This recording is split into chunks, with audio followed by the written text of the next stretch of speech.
দীর্ঘ 25 বছর রাজনীতির ফসল হিসাবে এই দল আমাকে মনোনয়ন দিয়েছিল।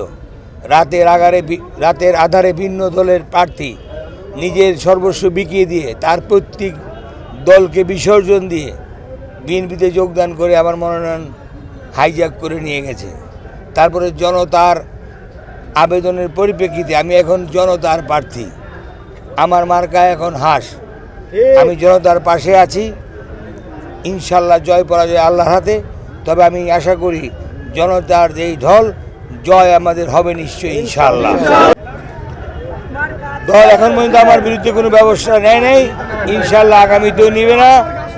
আর শতভাগ নেতাকর্মী আমার সাথে, তাই আমি কোনো চিন্তা করি না, কারণ সমস্ত নেতাকর্মী তাদের পদ পদবি বিসর্জন দিয়ে আজকে আমার পাশে এসেছে। একদম ঠিক আছে। তাদের মার্কা শেখ মুজিবুর ইকবাল, তাদের মার্কা ত্যাগী নেতা, তাদের মার্কা তাদের সোনালী ফসল ঘরে তুলবে। মাঠে ফসল ফলে আমরা যখন পাকা ধান ঘরে উঠাবো তখন অন্য কেউ এই ফসল লুট করে নেবে, এটা জনতা মানতে পারতেছে না। তাই আমাদের হাঁসের প্রতীক দিয়ে আমরা এই ধান খাইয়ে এই মার্কার এই রেজাল্ট আমরা তারেক রহমান হাতে দেব। সকল নেতা কর্মী আমার সাথে, কোনো প্রভাবে আমাদের কোনো বাধা সৃষ্টি করতে পারবে না।